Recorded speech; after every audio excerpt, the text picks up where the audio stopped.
നമുക്ക് നിലനിൽക്കാത്തൊരു സാഹചര്യമാണ് ഇപ്പൊ വന്നിരിക്കുന്നത്. കാര്യം ദിനംപ്രതി പോകുന്നത് തന്നെ വളരെ കഷ്ടത്തിൽ. ഏകദേശം 1000 രൂപ ഒരു സിലിണ്ടറിന് കൂട്ടിയിട്ട് ദിവസങ്ങളായതേ ഉള്ളൂ.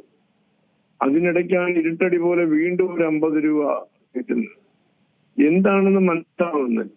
സാധാരണപ്പെട്ട ചെറുകിട കച്ചവടക്കാരെ ചൂഷണം ചെയ്യുന്ന ഈ ഏർപ്പാട് കേന്ദ്ര സംസ്ഥാന സർക്കാരുകൾ കണ്ടില്ല എന്ന് നടിക്കുകയാണ്. വളരെ വളരെ ദുഃഖഭാരം കൊണ്ട് നടത്തി വരുന്ന ചെറുകിട കച്ചവടക്കാരാണ് ഹോട്ടൽ മേഖല. ഒരു സിലിണ്ടറിന് 1000 രൂപ ഞങ്ങൾ എത്ര വില കൂട്ടിയിരുന്നാലും ഈ 1000 രൂപ ഞങ്ങൾക്ക് പിടിക്കാൻ പറ്റാത്ത സാഹചര്യമാണ്. ഇന്ന് മുതൽ പാലിനും വില കൂടുകയാണ്. ചായ 12 രൂപയുടെ ചായ 15 രൂപ ആക്കേണ്ടി വരും. കാര്യം 1 ലിറ്റർ പാലിന് 4 രൂപ കൂടുകയാണെങ്കിൽ 10 ലിറ്റർ പാലിന് അല്ലെങ്കിൽ 100 ലിറ്റർ പാലിന് എത്ര രൂപ കൂട്ടണമെന്ന് അത് ആലോചിച്ച് നോക്കണം. എന്താണ് സംഭവിക്കുന്നത്? കേന്ദ്ര സംസ്ഥാന സർക്കാരുകൾ ഇത് ആലോചിക്കുന്നില്ല.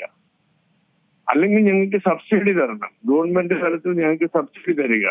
അങ്ങനെ എന്തെങ്കിലും ചിന്തിക്കാതെ ഈ ദിനം പ്രതി ഈ വിലക്കയറ്റത്തിന് വളരെ ബുദ്ധിമുട്ട് അനുഭവിക്കുന്ന ഞങ്ങളെ പോലെയുള്ള ചെറുകിട കച്ചവടക്കാരെ പിടിച്ചു നിർത്തുക സംസ്ഥാന സർക്കാരുകൾ, കേന്ദ്ര സംസ്ഥാന സർക്കാരുകൾ തയ്യാറാവണം എന്നാണ് ഞാൻ അഭ്യർത്ഥിക്കുന്നത്. ഏറ്റവും പുതിയ വാർത്തകളും വിശേഷങ്ങളും വിരൽത്തുമ്പിലറിയാൻ സീ മലയാളം ന്യൂസ് എല്ലാ ഡിജിറ്റൽ പ്ലാറ്റ്ഫോമുകളിലും ലഭ്യം.